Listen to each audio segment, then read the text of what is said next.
In this episode, we watch two videos by Stories Re-Uploaded. I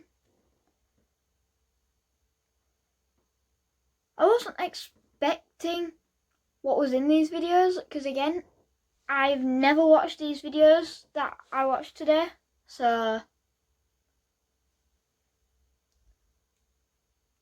like, subscribe, and let's get into it.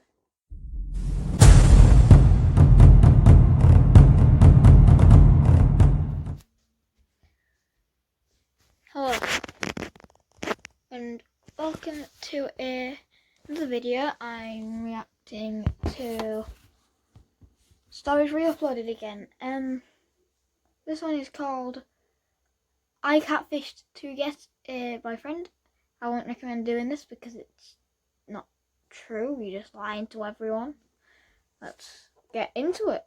It's hard being the only girl in your class who doesn't have a boyfriend. It seemed like everyone was getting into a relationship, but nobody was interested in me, and it felt so unfair.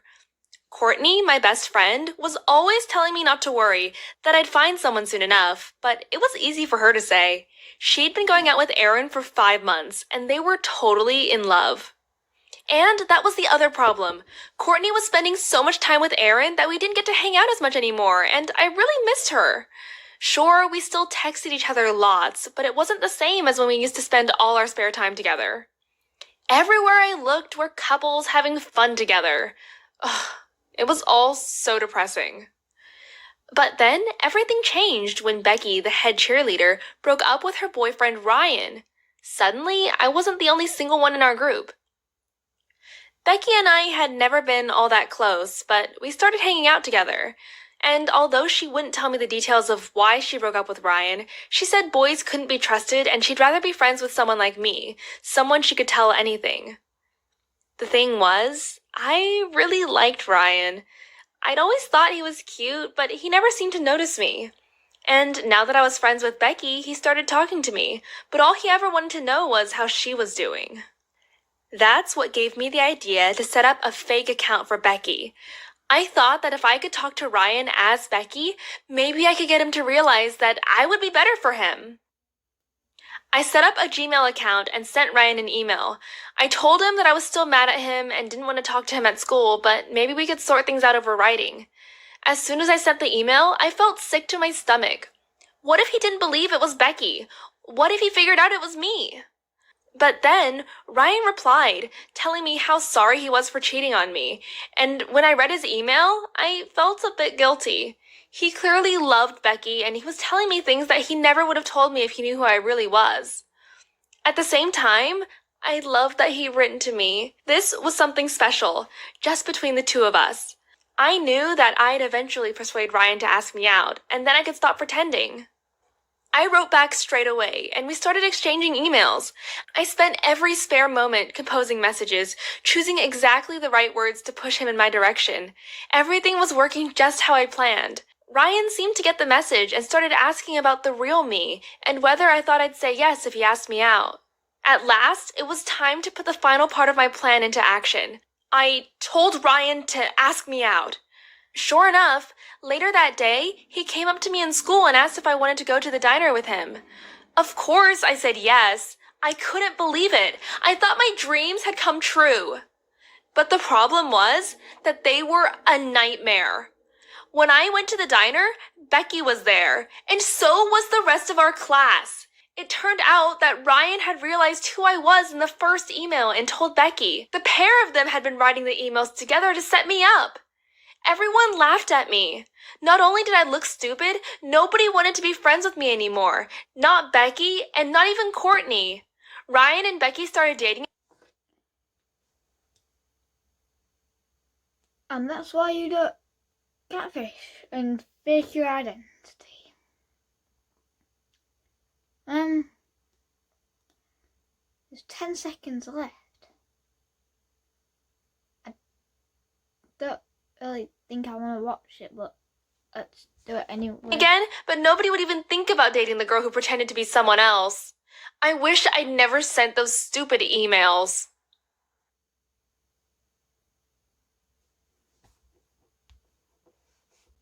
Hey,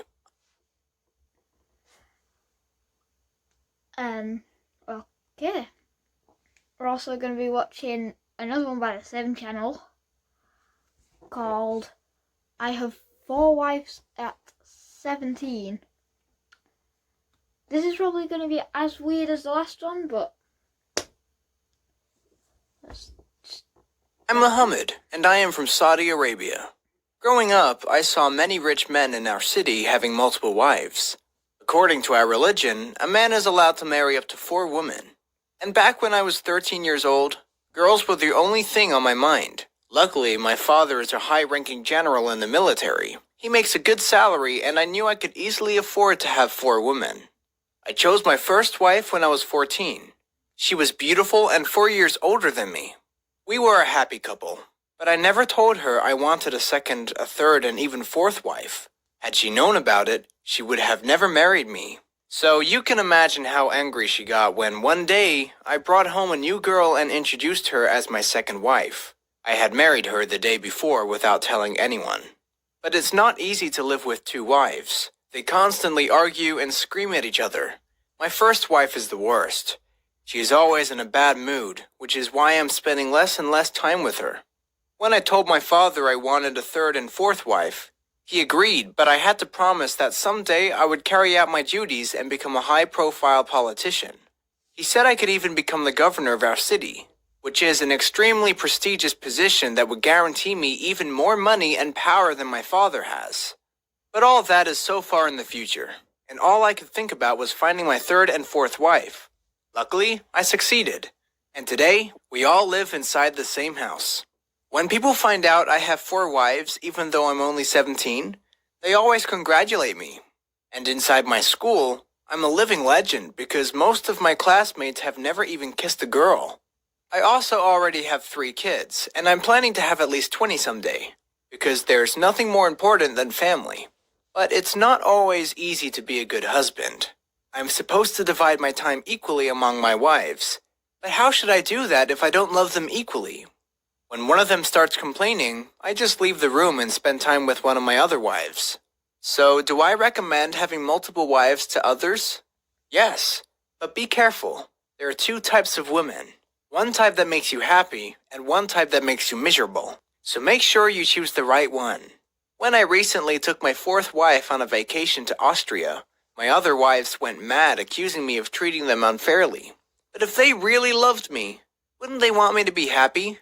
They don't understand that it's impossible for me to split up my time equally among them. And my father told me that back in his days, women were not allowed to speak up to a man at all. But today, none of my wives appreciate the luxuries I provide for them. They all take it for granted. As soon as I'll be earning my own money, I'll move into a bigger house. Because right now, we all sleep inside the same bed, which has its benefits, but they always fight for my attention, which drives me crazy. Because sometimes I need peace and silence. But there is another problem. More and more people argue that having multiple wives is bad for society. They say if one man has 4 wives, 3 other men have no wife at all. And then those lonely men will become angry and try to start a revolution against the rich and powerful to overthrow them. Well, in my opinion, we should throw these men into prison. They only care about themselves, because they want to take my wives away from me so they can own them. okay, he's saying they only care about themselves, but he's just gone and took 4 people and married them all.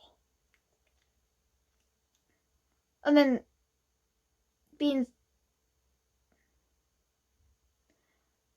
selfish and only caring about his own feelings to help them.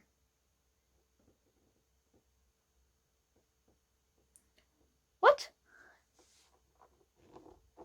Instead, but my wives chose me as their husband. If they wanted to divorce me, they could do it any time. I wouldn't mind. But who wants a woman who already gave birth to a child of another man? No one. The real problem is that today's women watch too many Hollywood movies where men cook meals and clean the house. Afterward, they start to think I'm a bad husband that doesn't love them. But I always tell them, if you aren't happy with me, go divorce me. I don't care. I will replace you with a younger and more beautiful wife by tomorrow. But they don't want to divorce me because they love to live the rich life I provide for them. I actually know a powerful man who has 4 wives just like me. One of them always complained he didn't spend time with her and then she cheated on him with another man. And even though adultery is punishable by death, it is impossible to prove that someone committed adultery. So what the husband did instead was to put his wife under house arrest, which means she isn't allowed to leave her house anymore. You see, that's what happens when women watch too many movies. They will go down the wrong path and betray their own husband. Anyways, I hope you were able to learn something from my story. Okay. We're gonna end it there. Thanks for watching. And I will see you next time.